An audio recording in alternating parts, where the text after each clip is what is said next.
Assalamualaikum warahmatullahi wabarakatuh. Bertemu kembali bersama saya Saifuddin Tahir dalam channel Sinau Kapal. Kali ini saya akan berbagi pada bagian 3, yaitu terkait dengan penyebab kelelahan di kapal. Kalau kemarin sudah kita bahas mengenai kelelahan yang ada di kapal, kali misalnya kurang tidur, kurang istirahat, stres, kemudian makanan, dan lain sebagainya. Kali ini kita akan membahas penyebab kelelahan di bagian ketiga. Di bagian ketiga ini ada penyebab kelelahan namanya beban kerja yang berlebihan.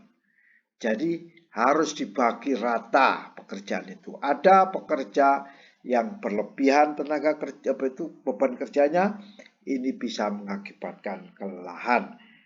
Ya, kapten kapal harus bisa membagi, perwira juga bisa membagi dengan adil beban kerja yang ada di kapal. Bekerja secara konsisten dengan beban kerja yang berat dapat menyebabkan kelelahan. Kita bekerja konsisten, tetapi beban kerja itu berat. Hal ini bisa mengakibatkan kelelahan. Maksudnya berat ini baik berat secara fisik maupun berat secara pikiran, ya. Pekerja-pekerja yang bisa misalnya membutuhkan tenaga yang besar, berat, menarik tali tros, atau pekerja berkaitan dengan menggunakan fisik, maka ini bisa mengakibatkan kelelahan. Atau perwira kapal bekerja memeras pikiran, itu juga bisa mengakibatkan kelelahan. Beban kerja dianggap berat ketika seorang bekerja dengan jam kerja yang berlebihan atau melakukan tugas yang menuntut secara fisik dan mental. Itu bisa mengakibatkan kelelahan. Jadi kita harus menghindari beban kerja yang berat. Jam kerja yang berlebihan juga mengakibatkan kelelahan. Ya, jam kerja. Kelelahan itu mempunyai dampak yang sangat negatif. Apa? Dengan terjadinya kelelahan, itu sebenarnya kecelakaan kapal nabrak, kapal tenggelam, ya, kapal kebakaran, itu disebabkan karena adanya kelelahan, ya, kelelahan. Aslinya sebenarnya salah satu faktornya kelelahan. Orang jatuh ke laut itu biasanya juga karena laleh, karena kelelahan. Ya.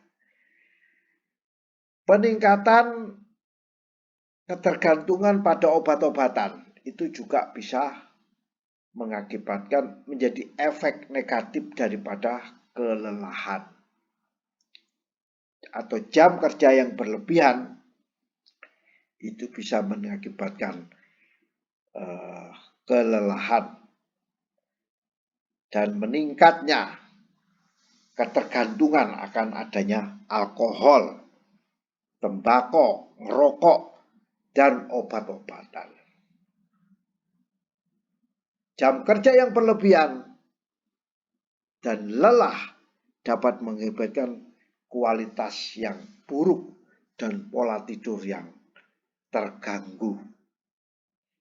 Di samping itu, frekuensi gangguan pada kardiovaskular, detak jantungnya, pernapasan, dan pencernaan yang lebih tinggi. Peningkatan risiko infeksi bila kita mengalami luka atau terjangkit, ya, kita bisa terjangkit. Kadang-kadang kita selera makan kita berkurang. Inilah kawan-kawan kita semua, dampak daripada kelelahan ini sangat-sangat berbahaya. Kita sampai selera makannya nggak ada. Kita mudah terjangkit sesuatu penyakit dengan adanya kelelahan. Kita terganggu, detak jantung kita terganggu, denyut nadi kita juga terganggu. Banyak efek-efek negatif lainnya, ya, seperti kapal kecelakaan, ya, dan lain sebagainya. Jadi beban kerja yang berat harus kita hindari, karena beban kerja yang berat, yang berlebihan bisa mengakibatkan kecelakaan. Ya, demikian kawan-kawan semua, sharing singkat kami tentang penyebab kelelahan, ya, yang seringkali terjadi di kapal, misalnya penat, ya, terlalu mengkonsumsi bahan-bahan kimia, kondisi medis dan penyakit yang kita derita juga, atau kita makanan juga bisa mengakibatkan pergerakan kapal bisa mengakibatkan kelelahan. Kebisingan yang ada dari kamar mesin atau terjadinya getaran mesin bisa mengakibatkan kelelahan. Pekerjaan yang membosankan atau pekerjaan yang sering berulang kali itu bisa mengakibatkan kelelahan di kapal. Stres juga bisa mengakibatkan kelelahan di kapal. Kualitas istirahat yang buruk bisa mengakibatkan kelelahan di kapal. Waktu istirahat yang tidak cukup pun juga mengakibatkan kelelahan di kapal. Dan kualitas tidur yang buruk juga mengakibatkan kelelahan di kapal. Kurang tidur juga bisa mengakibatkan kelelahan di kapal. Demikian kawan-kawan semua, sharing singkat kita terkait dengan penyebab daripada kelelahan. Apa saja penyebab kelelahan di kapal?